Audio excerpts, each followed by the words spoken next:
So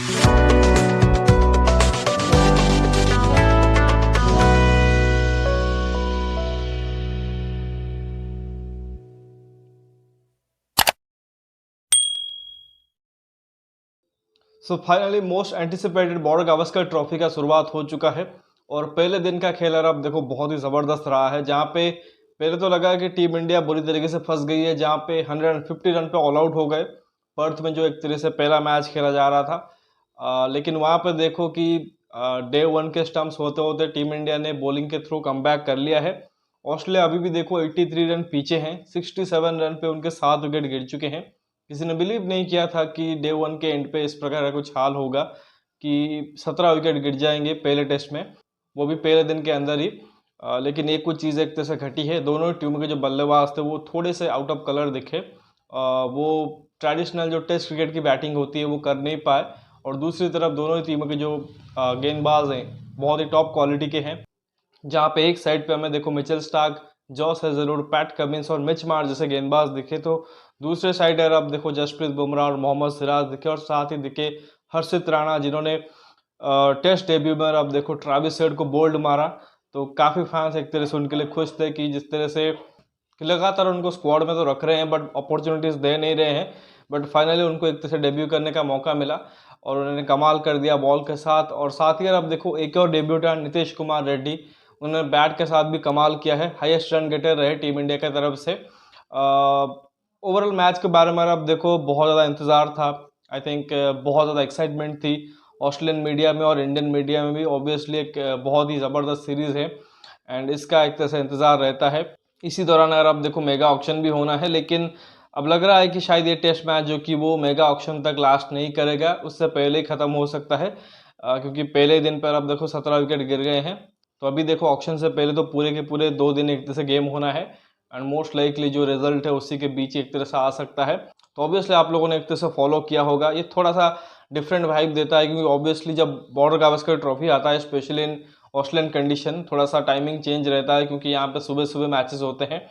India में भी देखो जब एक तरह से मैचेस होते हैं तो सुबह के 9:30 एक तरह से स्टार्ट हो जाता है, लेकिन यहाँ पे देखोगे तो कभी 7:50 तो कभी 5:30 कभी 5 यहाँ से एक तरह से स्टार्ट होता है। तो आपको उस हिसाब से आपकी मॉर्निंग रूटीन सेट करनी पड़ती है। तो सुबह सुबह आप देखो अलार्म लगा के उठना पड़ता है कि कहीं बीजीटी मिस हो ना जाए, और अगर आप लेट से उठे तो फिर हो सकता है कि आपको सीधे झटका मिल जाए कि टीम इंडिया की विकेट गिर चुकी है, ऑस्ट्रेलिया की तरफ से किसी ने रन मार दी हो। मैंने फर्स्ट टाइम 2014-15 का सीरीज़ देखा था घर पे, जो टीवी पे देखा था। उससे पहले आई थिंक ज़्यादातर मैं न्यूज़पेपर में एक तरह से फॉलो करता था, मोबाइल का तो एक्सेस तब था नहीं। तो जब से एक तरह से सीरीज़ देखा है, ऑब्वियसली जो 2014-15 वाला था वो हार गए थे, लेकिन उसके बाद 2 लगातार सीरीज़ जीते हैं और यहाँ पे शुरुआत जो कि बहुत अच्छा कर दिया है। पहला दिन एक तरह से लग रहा था कि बहुत बुरी तरीके से कटेगा, क्योंकि बहुत ही ख़राब बैटिंग परफॉर्मेंस हमें देखने को मिली टीम इंडिया की तरफ से। अगेन वही बल्लेबाजों ने एक तरह से निराश किया, लेकिन गेंदबाजों ने जाते जाते अपना काम कर दिया है। जसप्रीत बुमराह जो कि स्टैंड इन स्किपर है in absence of Rohit Sharma, ball के साथ उन्होंने कमाल किया, और साथ ही मोहम्मद सिराज ने भी बखूबी साथ दिया। लेकिन उससे पहले अगर हम बैटिंग की बात करें तो टॉस जीत के टीम इंडिया ने पहले बैटिंग चुना था एंड आज यूजुअल जैसे एक्सपेक्ट था कि शुरुआत इतना ईजी नहीं होगा। जायसवाल 0 पे आउट हुए, देवदत्त पडिक्कल भी 0 पे आउट हुए। तो जो मैंने आपको टीम बताई थी ऑलमोस्ट सेम टीम खेली, सिर्फ एक बदलाव था। आई वॉज थिंकिंग कि वो 4 जेन्युइन पेसर के साथ जाएंगे, बट जैसा कि कहा था कि नीतीश रेड्डी को खिलाएंगे एंड उनको खिलाया था। एंड सरप्राइजिंगली वाशिंगटन सुंदर खेले थे, no Ravindra Jadeja, no Ravichandran Ashwin. Obviously जो रिसेंट फॉर्म था वाशिंगटन सुंदर का, उसको एक तरह से प्रेफरेंस दिया गया एंड उनको बैटिंग को भी ट्रस्ट किया गया। थोड़ा सा सरप्राइजिंग ज़रूर था कि रविंद्र जडेजा का नाम उस पर नहीं था, मतलब फिर भी देखो अश्विन को हमने ज़्यादातर सेना टूर्स में रिसेंट टाइम्स में हमने देखा नहीं है, क्योंकि जड्डू की बैटिंग बहुत ही बेहतर है, तो आप उनके बैटिंग के ऊपर ट्रस्ट कर सकते हो, बट यहाँ पे वो भी थे नहीं। खैर देखो कभी भी एक तरह से टीम मैनेजमेंट जो कि एक तरीके से फुल्ली सेटिस्फाई नहीं कर सकती हर एक फैंस को, हर एक एक्सपर्ट को, कहीं ना कहीं एक आधा प्लेयर को लेकर चर्चा ज़रूर होगी। एंड बेसिकली ये है कि ज़्यादा डिपेंड करेगा रिजल्ट क्या है। अगर रिजल्ट अच्छा रहता है तो फिर उसी को मास्टर स्ट्रोक बोला जाएगा, और रिजल्ट ख़राब हो जाता है तो फिर उसको ब्लेंडर बोला जाएगा। तो यहाँ पे भी कुछ वैसा ही है। जब वाशिंगटन सुंदर दूसरे मैच में खेले थे न्यूजीलैंड के खिलाफ, सभी ने एक तरह से आलोचना की थी, बट वाशिंगटन सुंदर ने जब विकेट्स निकाल दिए तो सभी ने तारीफ की। अगेन यहाँ पे देखो तो नीतीश कुमार रेड्डी का जो कंट्रीब्यूशन रहा है विद द बैट एंड हर्षित राणा का विद द बॉल, स्पेशली जो एक विकेट उन्होंने ट्रेविस हेड का निकाला, आई थिंक सबसे ज़्यादा खतरनाक विकेट था वो, क्योंकि ऑब्वियसली देखो Steve Smith, Labuschagne, Usman Khawaja इनसे खतरा रहता है बिकॉज ये टेस्ट स्पेशलिस्ट है। बट ट्रेविस हेड ने जिस तरह से रिसेंट टाइम्स में इंडिया को हर्ट किया है, कहना कि उनका विकेट काफ़ी एक तरह से बड़ा था।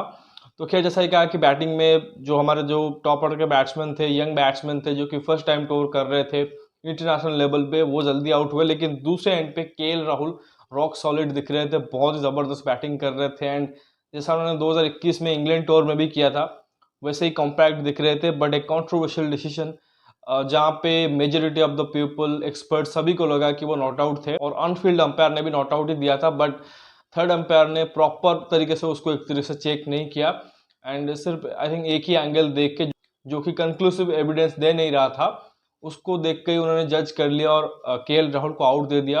ही वाज फ्यूरियस, और उतना ही फ्यूरियस और अब देखो इंडियन फैंस भी थे जो भी एक तरह से फॉर्मर क्रिकेटर देख रहे थे, इवन एंड कमेंट्री बॉक्स में भी जो एक तरह से एक्सपर्ट्स थे वो भी काफ़ी सरप्राइज थे। बट देखो क्रिकेट है, चलता रहता है ऐसा। This is not the first case जहाँ पे एक बैट्समैन जो कि गलत आउट दिया गया हो, तो वो चीज़ चलता रहता है। लेकिन क्योंकि केएल राहुल बहुत अच्छे टच में थे एंड एक बहुत ही टेंस सिचुएशन था, तो ऑब्वियसली उस टाइम पे वो ऑटोमेटिक है कि गुस्सा आना या एक तरीके से फ्रस्ट्रेशन निकलना।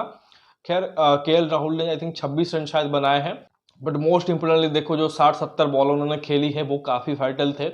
उसके बाद हालांकि देखो विराट कोहली जल्दी आउट हुए, ध्रुव जुरेल भी बहुत ज़्यादा देर तक टिक नहीं पाए, but as usual Rishabh Pant जिस तरह से वो बैटिंग करते हैं एंड उनका बखूबी साथ निभाया नीतीश कुमार रेड्डी ने, तो दोनों ने एक अच्छी पार्टनरशिप की एंड टीम को एक रेस्पेक्टेबल टोटल तक पहुंचा दिया 150 पर।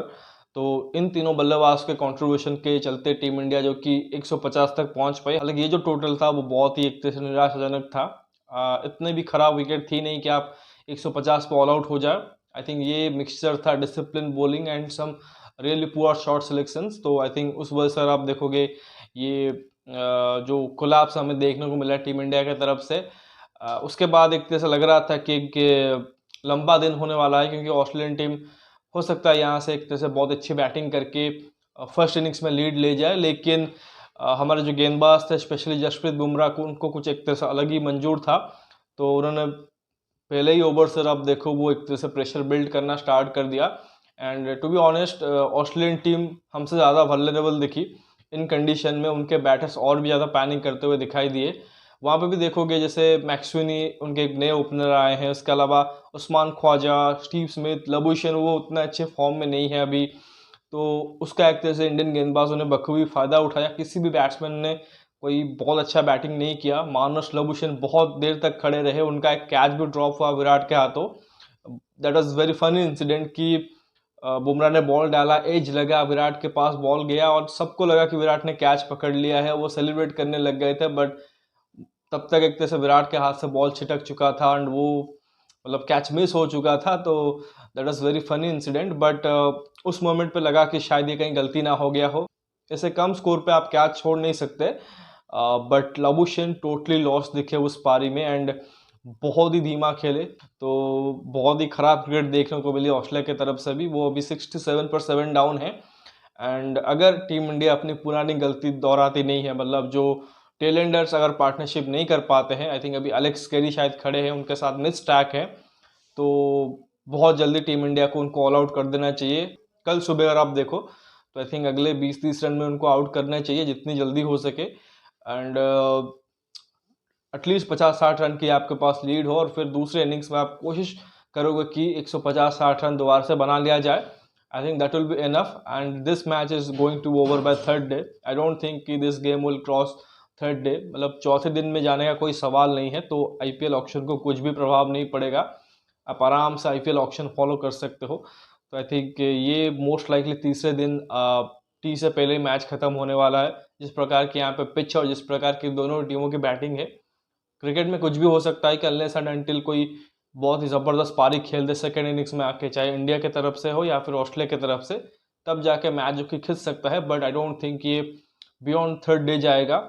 क्या कुछ इंडियन टीम या ऑस्ट्रेलियन टीम कर सकते हैं? आई थिंक जैसा ही कहा कि इंडियन टीम बेसिक क्रिकेट उनको खेलनी होगी सेशन दर सेशन, कि आप आइए, पहले हाफ एन आवर या पहले 1 घंटे में उनको आउट कर दीजिए और उसके बाद कोशिश करें एटलीस्ट कि दूसरे दिन बैटिंग करने की। And anything 200 plus will be difficult in this pitch. In fact 150 से भी ज़्यादा स्कोर पे ऑस्ट्रेलिया ट्रबल में आएगी, बट आई थिंक कम से कम आप 200 का मार्जिन ज़रूर रखोगे सेकेंड इनिंग्स में। लेकिन वहीं पे जब मैं सोचता हूँ, जो लास्ट सीरीज़ है 2020-21 वाली, एडिलेड में एक टेस्ट मैच हुआ था, पिंक बॉल टेस्ट मैच, जहाँ पे टीम इंडिया 36 ऑल आउट हो गई थी। लेकिन पहले 2 दिन में आप देखोगे टीम इंडिया बहुत आगे थी उस मैच में। पहले इंडिया ने बैटिंग किया था, बहुत लंबा स्कोर नहीं बनाया था, बट ठीक ठाक टोटल था। उसके बाद ऑस्ट्रेलिया से उन्होंने लीड भी लिया था, आई थिंक 50-55 के आसपास लीड भी लिया था। And at the stumps of day 2 India were like 60 और 62 रन अहेड एंड 9 विकेट हाथ में थे पूरे। लग रहा था कि इंडियन टीम इस गेम को कंट्रोल कर रही है। लेकिन तीसरे दिन सुबह अगर आप देखोगे, वो 36 ऑल आउट का जो डिजास्टर मोमेंट है वो आता है। उसके बाद कुछ 90 और रन चाहिए थे ऑस्ट्रेलिया को चेस करने में, उन्होंने वो चेस कर दिया और थर्ड डे पे मैच जीत लिया। तो एग्जैक्टली उसी प्रकार का एक तरह से मैच जो कि स्टेप अप हो रहा है। तो इस बार हम अफोर्ड नहीं कर सकते वो 36 ऑल आउट, या कहें वो करना नहीं चाहेंगे। तो मुझे मतलब पूरी तरीके से एश्योरेंस अभी नहीं है कि टीम इंडिया अभी कम्प्लीटली डोमिनेट कर रही है और कम्प्लीटली मैच जीतने के पोजिशन पे है। टेस्ट क्रिकेट है in Australia and specially with Australian team, जो कि आखिरी मोमेंट तक फाइट करते हैं। आई थिंक थोड़ा सा अभी हमें सब्र रखना पड़ेगा एंड डे 2 का अभी इंतज़ार करना पड़ेगा, किस तरह से हम बैटिंग करते हैं सेकेंड इनिंग्स में, वो काफ़ी कुछ डिसाइड करेगा। तो लेट्स सी कि सेकेंड डे पर वो क्या करते हैं। एंड एक्सपेक्टेशन यही रहेगा कि जो फर्स्ट इनिंग्स में बल्लेबाजों ने गलती की है उसे सेकेंड इनिंग्स में ना दोहराए, क्योंकि ऑस्ट्रेलियन टीम भी आई थिंक इन कंडीशन से यूज टू है। बहुत जल्दी हो सकता है वो सीख ले और हर बार आपको अपॉर्चुनिटी देंगे नहीं। And once their batter return to their form, I think it will be very difficult for us. तो उसी वजह से मुझे लगता है कि हमें बैटिंग से कंट्रीब्यूट करना पड़ेगा। एंड बहुत अच्छा लगा जिस तरह से आज जसप्रीत बुमराह ने कैप्टनसी की, विराट कोहली का इन्वॉल्वमेंट दिखा।